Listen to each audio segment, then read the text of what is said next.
自動車メーカーを転職して大手一金属メーカーでデータ解析をしながら趣味で動画を作っているバレーボール大好きアラフォーの私京介がお送りいたします。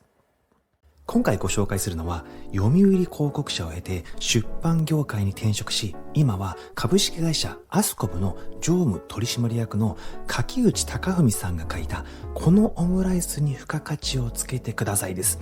これまで企画した本の累計発行部数はなんと1000万部以上、10万部を超えるベストセラーは60冊以上に及ぶということです。皆さん、このオムライスを見ていくらなら食べたいと思いますか？1000円ですかね？それとも600円ぐらいですかね？このオムライス、見た目は何の変哲もないオムライスですよね。でももしこのオムライスが超有名な野球界のレジェンド大谷選手が高校時代によく通っていたズランの名物オムライスだとしたらどうしますか？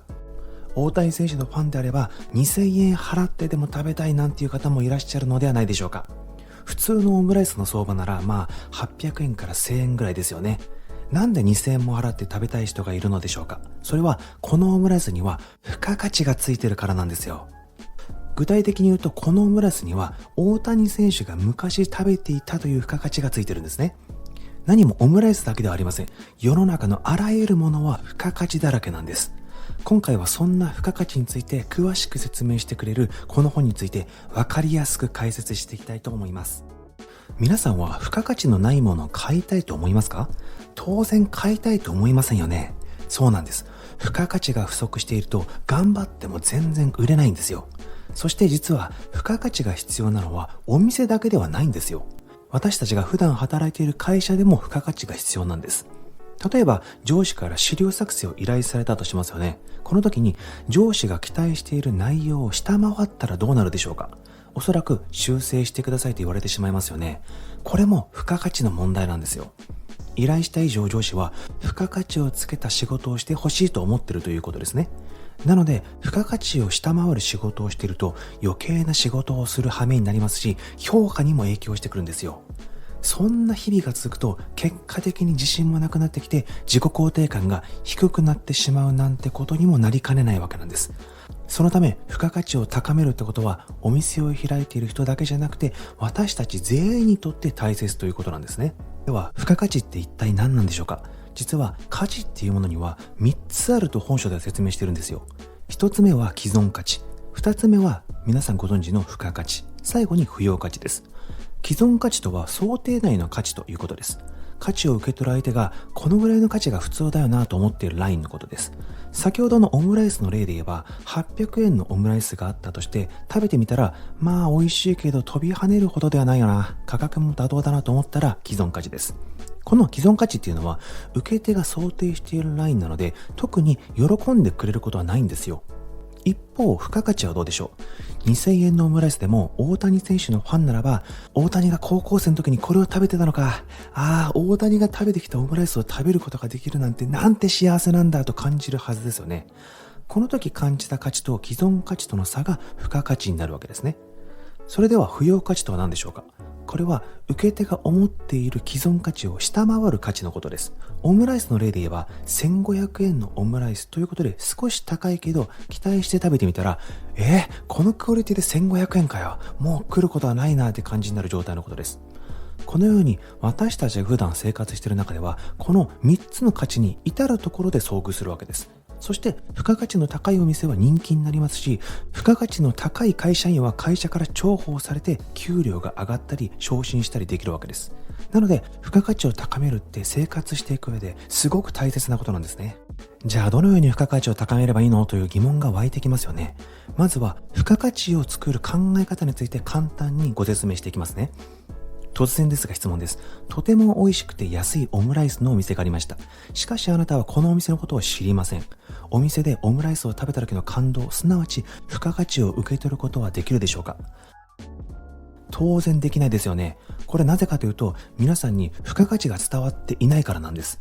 お店でも仕事でも同じです。いくら付加価値のある仕事をしてもそれに気づいてもらわなければ付加価値を与えることはできないんですよ。世の中にはいろんな成功している人や若いのに昇進している人がいますよね。こういう方に共通しているのは付加価値を作るのがうまい、そして付加価値を伝えるのがうまいということなんですよ。逆に付加価値を作るのが上手くない人は、付加価値を作ることをあまり考えずに目の前のすぐやれることに取り掛かったり、自分にとって都合のいいことばかり優先してしまう傾向があるんですよ。その時は楽かもしれませんが、このやり方だと相手に付加価値を与えられないので、結果的にうまくいかないことが増えてしまうんですよね。また、付加価値をうまく作れない人にある共通点があるんです。これなんだかわかりますか？それは人の心があまり見えてないことなんですよ。付加価値は与えないと意味がないんですね。なので、与えられる人の気持ちが分かってないといけないんですよ。でも、付加価値を受ける人ってたくさんいて、誰をターゲットにすればいいんだよってなりますよね。そこでこの本では、たった一人が喜ぶ姿から考えることをお勧めしています。一般的にはペルソナ設定というものがありますが、これご存知ですか？実はこれだと、いまいち人の心情が見えてこないんだそうです。たった一人の人物を具体的にイメージするときに不可欠なのは、その人の心情、言い換えれば本心や無意識の欲求ですね。このことを考えるだけで初めて見えてくることがあるんですよ。おすすめなのは登場人物のキャラを設定して、その人がどう考え、どう行動するかを想像することなんです。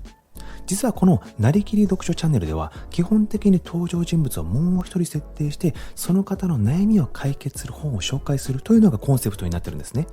なので、まずはじめに登場人物はどういう方で、何に悩んでいて、どのような目的を達成したいのかなということを具体的に考えてから動画を作るようにしてるんですよ。また、わかりやすいというのも付加価値になるんです。文字ばっかりの難しい本は読むのが大変ですよね。でも、そんな本を漫画形式でわかりやすく紹介してくれたら嬉しいですよね。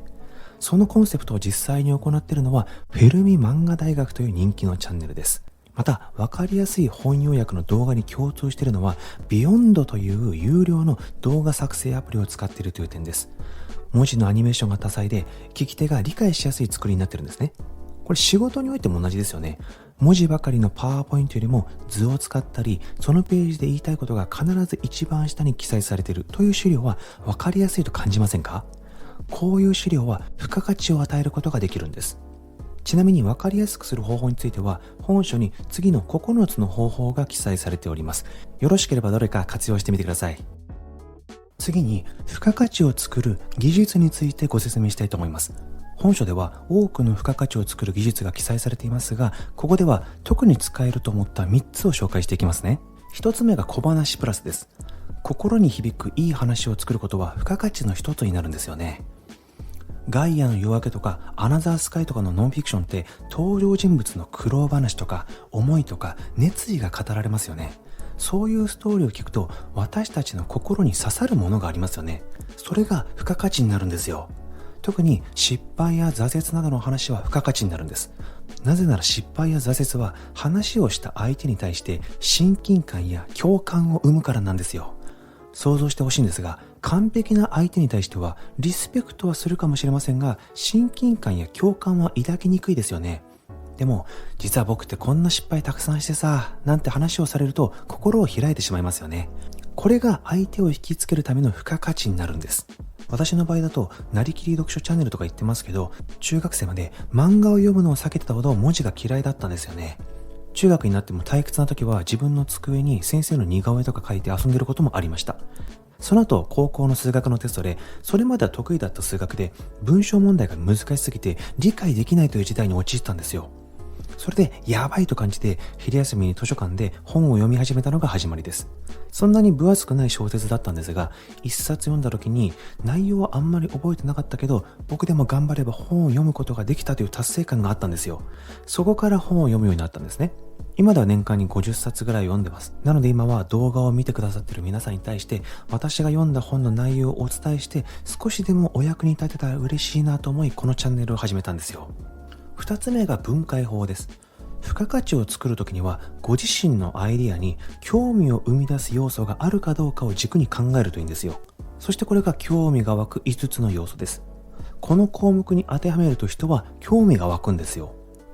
例えば想像してほしいんですが、エストニアの社会事情より日本の社会事情の方が興味がありますよね。それは個人的な関連語とかける社会的な関連語とが当てはまっているからなんですね。これエストニアの社会事情は個人的な関連ごとにも関係ないし、日本に住んでいる方であれば社会的な関心ごとにもならなそうですよね。しかし日本の社会事情なら社会的な関心事として興味が湧きますよね。私のチャンネルの場合は、この中で言えば個人的な関連事かける、学びに対する深度が当てはまるかなというふうに思います。この学びによる深度というのは、その情報が受け手に知的刺激や新しい発見をもたらして理解や気づきが深まるような要素なんですけど、これを与えられるように本に書いてある具体的な方法とか、新しい考え方とか、学びを与えてくれるような考え方を中心に動画を作っております。最後にマルチ付加価値です。皆さんはウォーキングをされますか？健康とはいいと分かっていてもなかなか続かないですよね。ウォーキングをすることで痩せるという付加価値があることは皆さんご存知かと思います。でもこの付加価値だけだと物足りなくなる方も多くいらっしゃると思います。そこでマルチ付加価値なんです。例えばウォーキングには痩せるだけではなくて血糖値をコントロールしてくれる作用もあるんですね。また認知症を予防する効果もあるんですよ。ただそれだけじゃないんです。なんとウォーキングをするだけでいいアイディアが浮かびやすくなるんですよ。Facebook で有名なメタ社では歩くことの付加価値を十分理解しているので、ウォーキングを最大限に活用するために屋上に公園を作ってしまったんです。そして CEO のマーク・ザッカーブもその公園で歩きながら会議をしたりアイデア出しをしているんですよ。どうです？歩きたくなってきませんか？